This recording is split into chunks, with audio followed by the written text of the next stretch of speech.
अध्यक्ष महोदय जी, आपने आज मुझे इस चर्चा में भाग लेने का मौका दिया, इसके लिए मैं आपको धन्यवाद देती हूं। आज जिस विषय पे हम चर्चा कर रहे हैं वह केवल एक विषय नहीं है, भारत की आत्मा का एक हिस्सा है। हमारा राष्ट्रगीत उस भावना का प्रतीक है जिसने सोए हुए, गुलामी में सोए हुए भारत के लोगों को जगाया, जिसने उन्हें हिम्मत दी कि ब्रिटिश साम्राज्य के सामने खड़े होकर वह सत्य और अहिंसा के नैतिक हथियारों के साथ सामना कर पाए। आज ये चर्चा एक भावना के ऊपर है।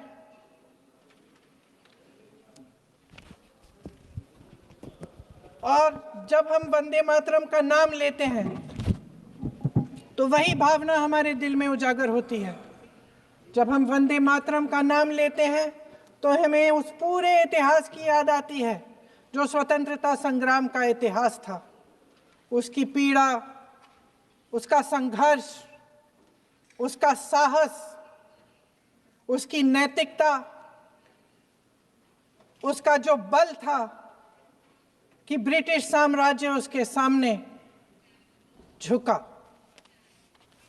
अध्यक्ष महोदय, वंदे मातरम उस आधुनिक राष्ट्रवाद की अभिव्यक्ति है जिसने भारत के लोगों को एक राजनीतिक और नैतिक आकांक्षा से जोड़ा, जिसने भारत के लोगों को एक साझा नियति के उत्तराधिकारी, एक साझा भविष्य के निर्माता के रूप में देखा। लेकिन आज की ये बहस मुझे कुछ अजीब सी लग रही है। जैसे मैंने कहा, ये गीत देश की आत्मा का हिस्सा बन चुका है। 150 सालों से देशवासियों के दिलों में ये गीत बस चुका है।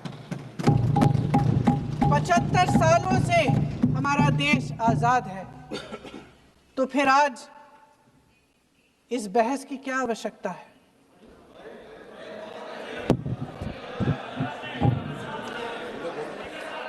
हमारा यहाँ मकसद क्या है? जनता से हमें दिया गया दायित्व, जनता का विश्वास, उनके प्रति हमारी जिम्मेदारी, हम किस तरह से इसका इस्तेमाल कर रहे हैं, हमें ये सोचना चाहिए। क्योंकि अब इस मोड़ पर हम इस सदन में अपने राष्ट्रगीत पर भी बहस करेंगे।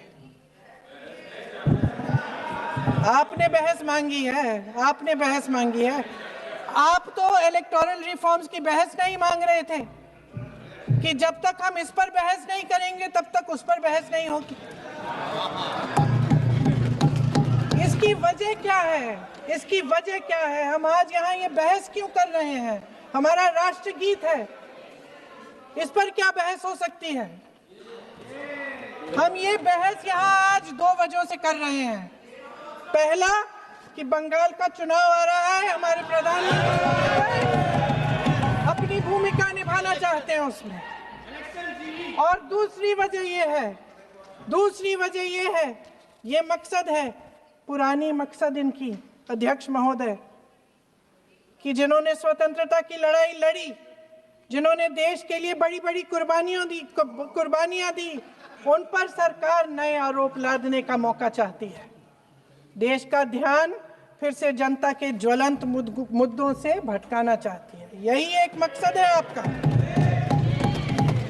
आपका मकसद है कि हम फिर से उसी अतीत में मंडराते रहें, उसी की तरफ हम देखते रहें जो हो चुका है, जो बीत चुका है। क्योंकि ये सरकार वर्तमान और भविष्य की ओर देखना ही नहीं चाहती, वे इस काबिल ही नहीं रही। सच्चाई ये है अध्यक्ष महोदय कि आज मोदी जी वह प्रधानमंत्री नहीं रहे जो एक समय में थे। सच ये है कि ये दिखने लगा है, उनका आत्मविश्वास घटने लगा है, उनकी नीतियां देश को कमजोर कर रही हैं। और मेरे सत्ता पक्ष के साथी चुप इसलिए हैं क्योंकि अंदर अंदर से वे भी इस बात से सहमत हैं। आज देश के लोग खुश नहीं हैं अध्यक्ष महोदय, परेशान हैं। तमाम समस्याओं से घिरे हुए हैं, तमाम समस्याओं से घिरे हुए हैं, और उन समस्याओं का हल आप निकाल नहीं रहे हैं।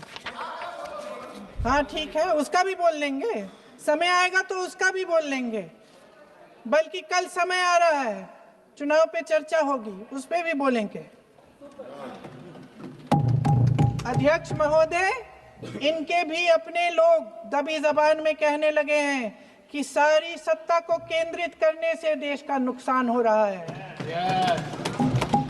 इस बीच अगर हम अतीत की बातें नहीं करेंगे तो कौन सी बातें करेंगे? ये किसी और बात के काबिल ही नहीं है, सिर्फ ध्यान भटकाना है जनता का। इसलिए आज हम वंदे मातरम पर चर्चा कर रहे हैं।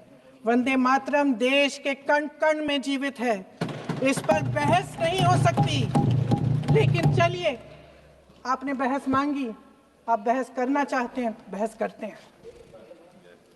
आज इस चर्चा को प्रधानमंत्री जी ने शुरू किया, उन्होंने भाषण दिया,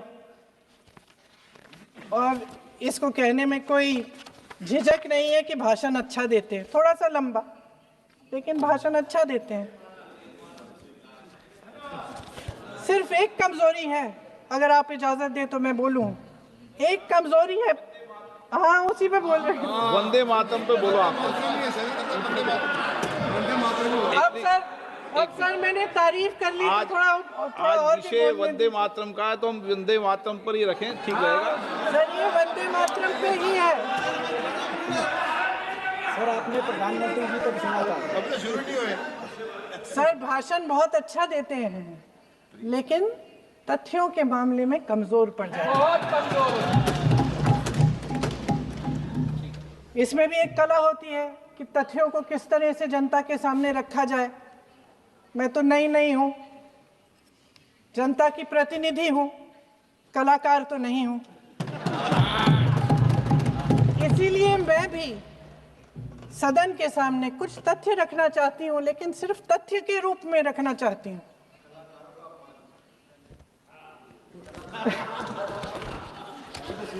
मैं उदाहरण दूं, उदाहरण दे देती हूँ। सर मांग रहे हैं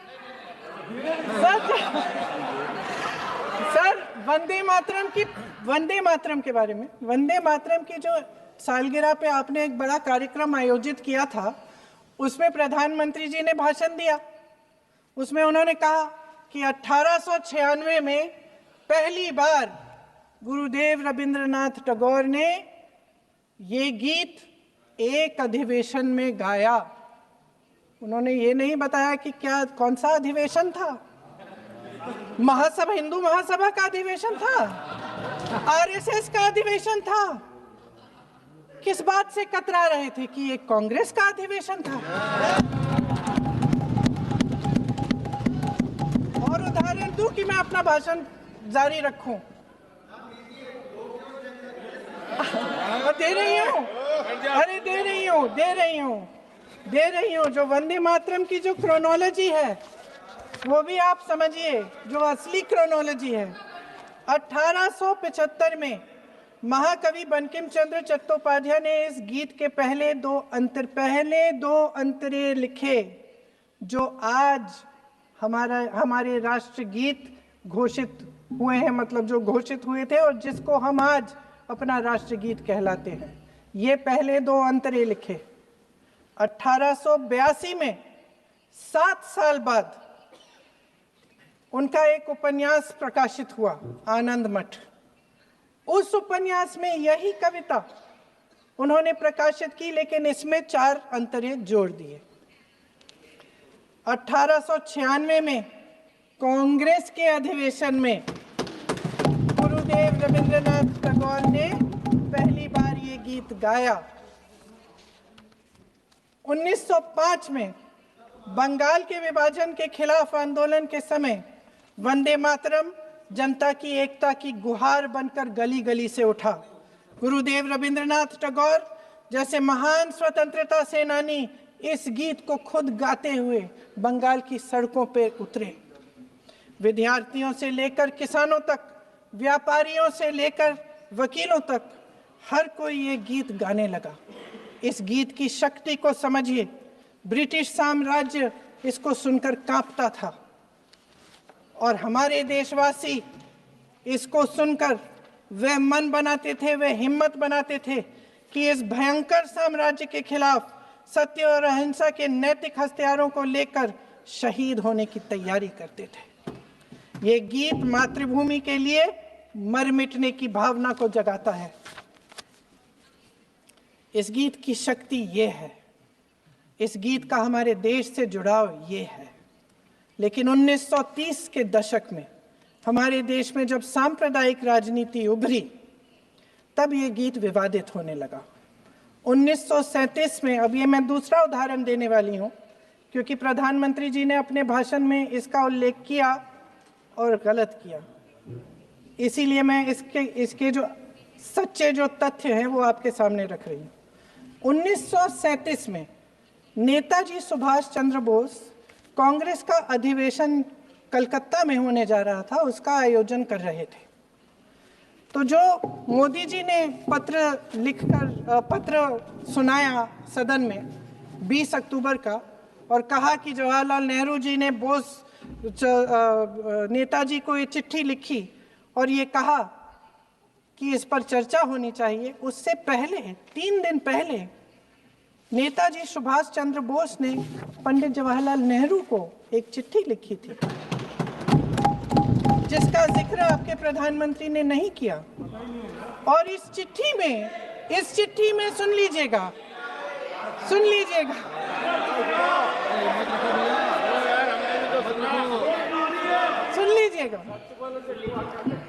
आप नेताजी के लफ्ज नहीं सुनना चाहते? बंगाल का चुनाव आ रहा है।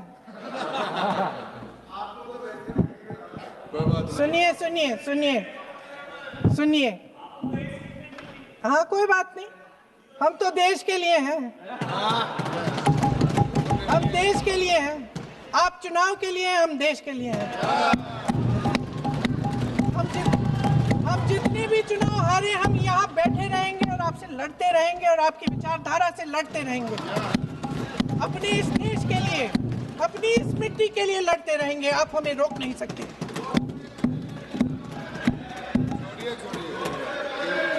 सुन लीजिए सुभाष चंद्र बोस जी ने क्या कहा, सुन लीजिए। My dear Jawahar, reference Vande Mataram. We shall have a talk in Calcutta and also discuss the question in the working committee if you bring it up there.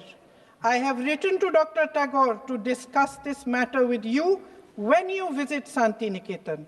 Please do not forget to have a talk with him when you visit Santi Niketan. ये 17 अक्टूबर को लिखी जाती है। 10 अक्टूबर को नेहरू जी इसका जवाब देते हैं और और 20 अक्टूबर को, हाँ ठीक है, 20 अक्टूबर को नेहरू जी इसका जवाब देते हैं। इस जवाब की एक पंक्ति प्रधानमंत्री जी ने सुनाई, बाकी पंक्तियां क्यों नहीं सुनाई? क्योंकि उनमें नेहरू जी क्या कह रहे हैं? There is no doubt that the present outcry against Vande Mataram is to a large extent a manufactured one by the communalists. Whatever we do, we cannot pander to communalists' feelings, but to meet real grievances where they exist. I have decided now to reach Calcutta on the 25th morning. This will give me time to see Dr. Tagore as well as other friends. समझ रहे हैं आप? प्रधान चुप है तो समझ ही गए होंगे। फिर क्या होता है? फिर नेहरू जी कलकत्ता जाते हैं और गुरुदेव जी से मिलते हैं और उसके अगले दिन गुरुदेव जी एक चिट्ठी लिखते हैं जिसमें वो लिखते हैं, अंग्रेजी में चिट्ठी है, उसका एक अंश मैं आपको हिंदी में बता देती हूँ, जिसमें गुरुदेव जी कहते हैं कि जो 2 अंतरे हमेशा गाए जाते थे उनका महत्व इतना गहरा था कि उस हिस्से को कविता के शेष हिस्से तथा पुस्तक के उन अंशों से अलग करने में उन्हें कोई कठिनाई नहीं थी। उन्होंने ये कहा कि स्वतंत्रता संग्राम में हमेशा से वही 2 अंतरे ही गाए जाते थे और उनको गाते हुए कुर्बानी देने वाले सैकड़ों शहीदों के सम्मान के लिए उन्हें ऐसे ही गाना उचित रहेगा। उन्होंने यह भी कहा कि बाद में जोड़े गए अंतरों का सांप्रदायिक मायना निकाला जा सकता है और उस समय के माहौल में उनका इस्तेमाल अनुचित होगा। इसके बाद 28 अक्टूबर 1937 में कांग्रेस की कार्य समिति ने अपने प्रस्ताव में वंदे मातरम को राष्ट्रगीत घोषित किया। उन्हीं दो अंतरों को कार्य समिति की बैठक में महात्मा गांधी जी, नेताजी सुभाष चंद्र बोस, पंडित नेहरू, आचार्य नरेंद्र देव जी, सरदार पटेल जी, गुरुदेव रविंद्रनाथ टैगोर जी सब मौजूद थे। इस प्रस्ताव के ये सभी महापुरुष इस प्रस्ताव से सहमत थे। आगे क्या होता है ये भी सुना लूं। भारत की आजादी के बाद जब इसी गीत के इन्हीं 2 अंतरों को 1950 में डॉक्टर राजेंद्र प्रसाद जी ने संविधान समिति में भारत का राष्ट्रगीत घोषित किया, तब लगभग यही महापुरुष मौजूद थे। इनके साथ साथ BR अम्बेडकर जी भी सभा में थे और इनके साथ साथ मेरे सत्ता पक्ष के साथियों के नेता श्री श्यामा प्रसाद मुखर्जी भी मौजूद थे। वही 2 अंतरे राष्ट्रगीत घोषित किए। किसी ने कोई आपत्ति जारी नहीं की, कोई आपत्ति नहीं जताई। वैसे इन तथ्यों के साथ जुड़ा एक और तथ्य भी है जो मैं यहाँ पे आपके सामने रखना चाहती हूँ। आज हम अपने राष्ट्रगीत पर बहस कर रहे हैं, लेकिन हमारा राष्ट्रगान भी एक कविता का एक अंश ही है, एक लंबी कविता का एक अंश है। और इन दोनों राष्ट्रगीत और राष्ट्रगान के अंश को चुनने में सबसे बड़ी भूमिका गुरुदेव रविंद्रनाथ टैगोर की थी। वंदे मातरम के इस स्वरूप पर सवाल उठाना, जिसे संविधान सभा ने स्वीकार किया, न सिर्फ उन महापुरुषों का अपमान करना है जिन्होंने अपने महान विवेक से ये निर्णय लिया, मगर एक संविधान विरोधी मंशा को भी उजागर करता है। क्या सत्ता पक्ष के हमारे साथी इतने अहंकारी हो गए हैं कि अपने आप को महात्मा गांधी जी से, रविंद्रनाथ टैगोर जी से, राजेंद्र प्रसाद जी से, बाबा साहब अम्बेडकर जी से, मौलाना आजाद जी से, सरदार पटेल जी से, सुभाष चंद्र बोस जी से बड़ा समझने लग गए हैं? मोदी जी का अपने भाषण में ये कहना कि राष्ट्रगीत को एक विभाजनकारी सोच द्वारा काटा गया, उन सब महापुरुषों का अपमान है जिन्होंने अपना पूरा जीवन इस देश की आजादी की लड़ाई में झोंक दिया। वंदे मातरम को विभाजित करने का आरोप लगाकर आप पूरी संविधान सभा पर आरोप लगा रहे हैं, उसके हर एक नेता को दोषी ठहरा रहे हैं। यह हमारी संविधान सभा और हमारे संविधान का खुला वार है। और जहां तक जवाहरलाल नेहरू जी की बात है, जितनी देर हमारे प्रधानमंत्री देश के प्रधानमंत्री रहे हैं, 12 साल हो गए हैं, लगभग उतने ही सालों के लिए जवाहरलाल नेहरू जी जेल में रहे। किस लिए? इस देश की आज़ादी के लिए। उसके बाद 17 साल के लिए प्रधानमंत्री रहे। आप बड़ी आलोचना करते हैं इनकी, लेकिन अगर इन्होंने इसरो नहीं बनाया होता तो आज आपका मंगलयान नहीं होता। अगर DRDO नहीं बनाया होता तो तेजस नहीं बनता। अगर IIT और IIM नहीं बनाए होते तो हम आज IT में आगे नहीं होते। अगर एम्स नहीं बनाया होता तो हम कोरोना की जब बड़ी चुनौती का सामना कैसे करते? हाँ, वही बना कुछ भी। इसका मतलब है इस मुद्दे का जवाब नहीं है आपके पास है? अगर इन्होंने BHEL, गेल, सेल, भाखड़ा नंगल ये सब नहीं बनाया होता जो आप सब बेच रहे हैं, तो ये विकसित भारत कैसे बनता? और मत कहिए बाकी पंडित जवाहरलाल नेहरू इस देश के लिए जिए, सुन लीजिए, बेच लो यार, और बाकी भी बेच देंगे जी। पंडित जवाहरलाल नेहरू इस देश के लिए जिए और देश की सेवा करते करते उन्होंने दम तोड़ा। फिर भी सुन लीजिए, मेरी एक सलाह ले लीजिए, मेरी एक सलाह ले लीजिए। सर मैं आपको आपके माध्यम से सलाह दे रहे हैं, हम छोड़ना नहीं। सर मैं आपके माध्यम से एक सलाह दे देती हूँ।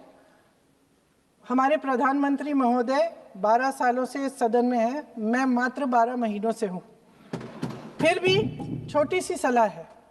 उन्होंने अभी हाल ही में चुनाव था, कुछ महीनों पहले उन्होंने एक सूची निकाली थी कि विपक्षी दलों ने और विपक्ष के नेताओं ने कितने अपमान किए हैं इनके, और उसमें शायद 90-99 ऐसे उन्होंने अपमानों की सूची बनाई थी। तो मैं उनको एक छोटी सलाह देना चाहती हूँ कि नेहरू जी से जितनी भी शिकायतें हैं, जितनी भी गलतियां उन्होंने की आपके जहन में, जितनी भी गालियां देनी है, जितना भी अपमान करना है, उसकी भी एक सूची बना दीजिए। नहीं, बात खत्म नहीं है। 999 अपमान, 9,999 अपमान, सूची बना दीजिए और फिर हम एक समय निर्धारित करते हैं। जैसे हमने 10 घंटे आज वंदे मातरम पर हमने बहस किया है ना, उस तरह से हम अध्यक्ष महोदय जी से पूछेंगे, एक समय निर्धारित करेंगे, 10 घंटे, 20 घंटे, 40 घंटे, जितने घंटों में आपकी ये शिकायत पूरी हो जाए, माननीय सदस्य आप तो आप वंदे मातरम शांत हो बोले। जाएं और हम बहस कर लेंगे। लेकिन इस सदन का कीमती समय, जिसके लिए हमें यहाँ पे जनता ने भेजा है, जैसे हमें जनता की समस्याओं को हल करने के लिए चर्चा करनी चाहिए, इस्तेमाल करना चाहिए, उसको एसी के लिए इस्तेमाल करिए। उसके बाद जैसे अंग्रेजी में कहते हैं ना, जैसे अंग्रेजी में कहते हैं कि once and for all let's close the chapter, close कर लीजिए। देश सुन लेगा क्या क्या शिकायतें हैं, किसने क्या किया, इंदिरा जी ने क्या किया, राजीव जी ने क्या किया, परिवारवाद क्या होता है, नेहरू जी ने कौन सी गलतियां की, सुना लीजिए, फिर खत्म। उसके बाद बेरोजगारी, महंगाई, महिलाओं की समस्याएं, जो पीएमओ में हो रहा है उसकी बातें, उसकी चर्चा, जो बैटिंग ऐप के बारे में हो रहा है पीएमओ के अंदर, आप माननीय सदस्य प्लीज, जो एफस्टीन वंदे फाइलों मातरम में में बोले। आपके मंत्री महोदय के नाम निकल आए हैं, माननीय उसकी चर्चा सदस्य प्लीज, करेंगे। आप वंदे मातरम में बोले। आप इधर उधर डाइवर्ट मत हो।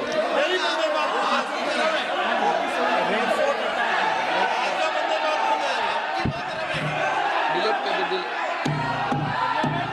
क्या हो गया, आप 1 मिनट, हाँ कर दो। क्या हो गया, अंत में चिड़ी गए।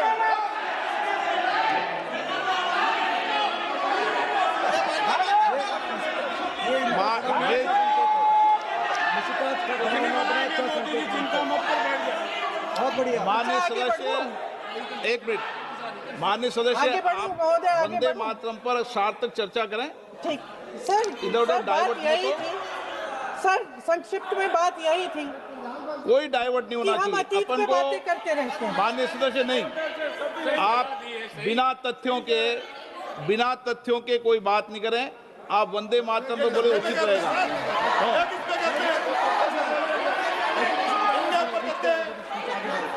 मैं प्लीज, अध्यक्ष महोदय, मैं आपकी बात मानती हूँ, लेकिन बिना तथ्य के बहुत सालों के लिए ये हम पर आरोप डाल रहे हैं।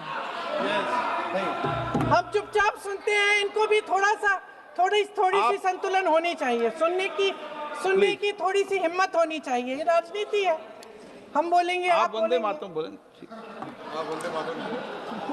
वंदे मातरम सर। महोदय, आज की ये बहस सिर्फ ध्यान भटकाने के लिए की जा रही है, क्योंकि ये सरकार इस देश के वर्तमान की असलियत छिपाना चाहती है। आज देश का युवा कितना परेशान है, कितनी मुश्किल में है, पेपर लीक होते रहते हैं, बेरोजगारी है, महंगाई इतनी बढ़ चुकी है, इसकी चर्चा हम सदन में क्यों नहीं कर रहे हैं? आरक्षण के साथ जो हो रहा खिलवाड़ है उसकी चर्चा हम यहाँ क्यों नहीं कर रहे हैं? महिलाओं की बात होगी, बड़े बड़े ऐलान होंगे, मगर उनकी परिस्थितियों को सुधारने के लिए कोई ठोस कदम यहाँ क्यों नहीं उठाया जा रहा है? इन्हीं दरवाजों के बाहर खड़े होकर पत्रकार तरह तरह, आपने कहा कि आरोप मत लगाइए बगैर तथ्य के, तो मैं बोलूं कि नहीं बोलूं? नहीं, बिल्कुल नहीं। नो, आप उधर की बात मत बोलो। आप जल्दी से बोल लेते हो, फिर आप सदन में बंद जो कर कुछ देना। भी बोले वो तथ्यों से बोले।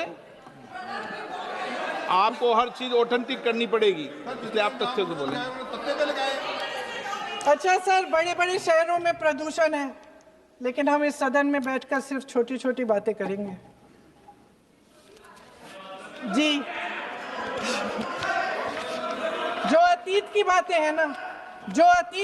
हैं ना, जो बार बार आप चाहते हैं कि हम पीछे देखें, लेकिन हम आगे भविष्य की बात, वर्तमान की बात, जो असली समस्याएं हैं उनकी बात न करें, ये छोटी बात होती है। आप में हिम्मत है तो भविष्य की बात करिए, हिम्मत है तो बात करिए कि बेरोजगारी क्यों है, कि पेपर लीक क्यों होते हैं। आप चेयर को एड्रेस करें। आपको अच्छा, खत्म कर लेती हूँ, चेयर के एड्रेस करो आप। अध्यक्ष महोदय जी, सच्चाई ये है कि इनका शासन दमन का शासन है। इनकी राजनीति दिखावे की राजनीति है, इवेंट मैनेजमेंट की राजनीति है, चुनाव से चुनाव तक राजनीति है, तरह तरह के ध्यान भटकाने वाले मुद्दों की राजनीति है। वंदे मातरम इस देश की उन्हीं उम्मीदों की गुहार है जिन्हें आपका शासन हर रोज ठुकरा रहा है। आज भी सरहद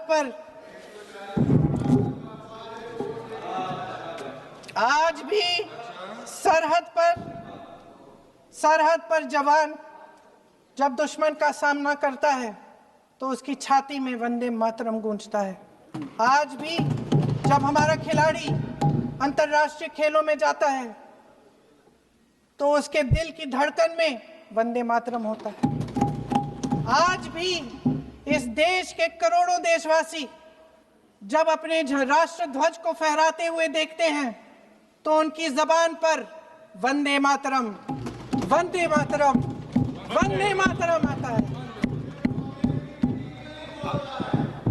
कांग्रेस के हर एक अधिवेशन में 1905 से लेकर आज तक सामूहिक तौर पर वंदे मातरम गाया जाता है। आपके अधिवेशनों में गाया जाता है कि नहीं, ये बताइए। अपने देश की आत्मा के इस महामंत्र को विवादित करके आप एक बहुत बड़ा पाप कर रहे हैं। इस पाप में कांग्रेस पार्टी शामिल नहीं होगी।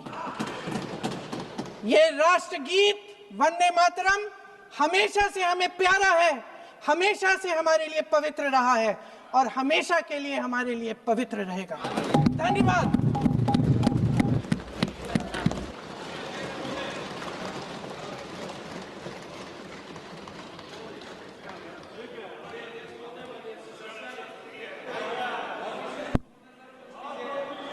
माननीय अध्यक्ष महोदय, माननीय सदस्य ने अपना वक्तव्य देते हुए अभी ये कहा कि वंदे मातरम जब महान कवि बंकिम दास चटर्जी जी ने लिखा था, तब उन्होंने बंकिम चट्टोपाध्याय जी ने लिखा था। जब इन्होंने बंकिम बाबू ने जब वंदे मातरम लिखा, तब उन्होंने 2 टुकड़ों में उसको अलग अलग जगह पर लिखा था। उन्होंने ये कहा कि 1875 में उन्होंने केवल 2 स्टैंजा लिखे थे और बाद में 1882 में 7 साल बाद में उन्होंने उसके बचे हुए 5 स्टैंजा जो है उसके बाद में लिखे थे। मेरा उनका अनुरोध सिर्फ समय इतना बोल आपके सकते हैं माध्यम से ये है प्लीज। कि वो वे जवाब नहीं दे रहे। इसको ऑथेंटिकेट करें कि इंटरिम वो कर ये सकते सूचना हैं। उनको कहां से मिली भाजपा है, का समय है और बोल सकते हैं। क्योंकि बंकिम गवेषणा केंद्र नौहाटी जो है, जो बंकिम बाबू की जन्मस्थली पर बना हुआ गवेषणा केंद्र एक इन्वेस्टिगेशन सेंटर है जो शोध केंद्र के रूप में काम कर रहा है। वो ये कहता है कि बंकिम बाबू ने पूरा वंदे मातरम एक बार एक ही साथ में लिखा था। इसको माननीय सदस्य ने जो अपने वक्तव्य यहाँ दिया है उसको वो ऑथेंटिकेट करें कि ये सूचना उनको कहां से मिली है, ताकि ये सूचना करेक्ट की जा सके। अभय कुमार सिन्हा।